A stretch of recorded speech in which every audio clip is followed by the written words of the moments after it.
So I think as I've progressed throughout my 20s, something that I've come to realise is that you'll kind of hit a crossroads after a certain point. And to be honest, it really depends on how quickly you've matured. But ultimately, the crossroads you will get to is deciding whether you want to pursue purpose or you want to pursue fun and pleasure. Now, what I mean by that more specifically is I think for a lot of men, you'll kind of get to a point where if you're wanting to pursue the purpose avenue, then you'll probably start to realise that your focus will start to shift away from trying to enjoy your time and trying to have all of these fun experiences to actually trying to pursue more kind of business related, career related ventures rather than just trying to enjoy being with your friends all the time or pursuing social events.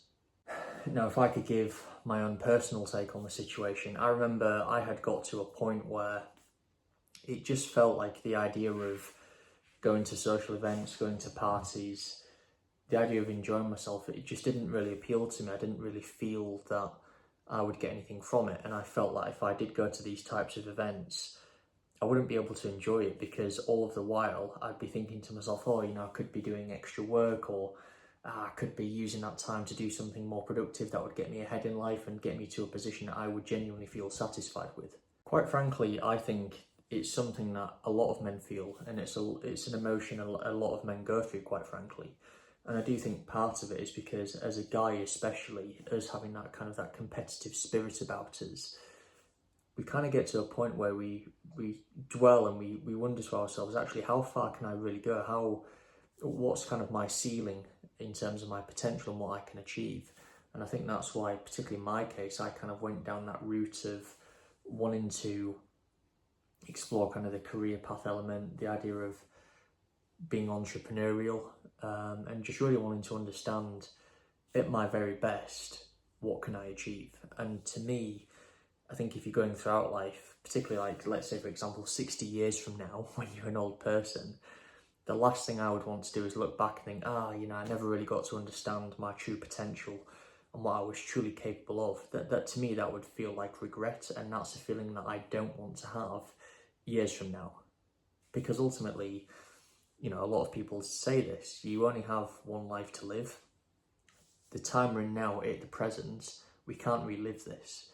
So from my point of view, it's like, well, now that we're in the present, let's use this time to get ahead. Let's use this time to work hard and see how far we can go and understand what our true potential is.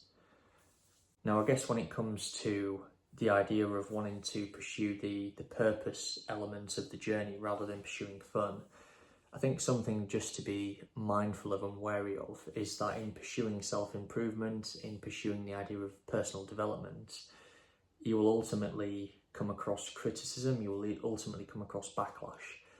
And there's a few different reasons for that. I think from a social standpoint, particularly with your friends, if you're looking to pursue personal development, you will get backlash from your close friendship group, even family, because ultimately you're changing the very fabric of who you are. You're changing as a person to be who you want to be. And for the people who have known you for potentially years, you may become somebody or transform into someone that they no longer recognize, that they no longer have an affinity to.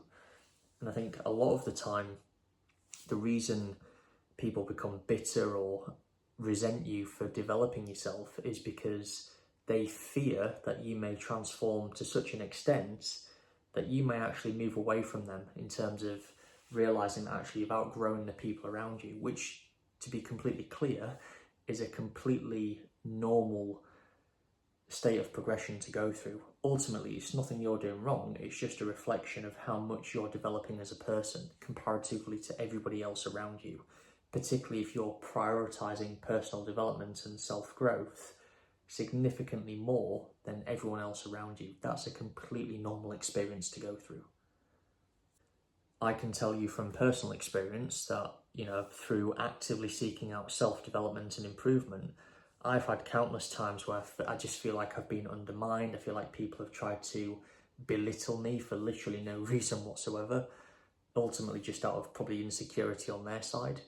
But I always stayed the course. I never allowed myself to weaken myself or become less of a person to satisfy other people's, quite frankly, ego and lack of personal security.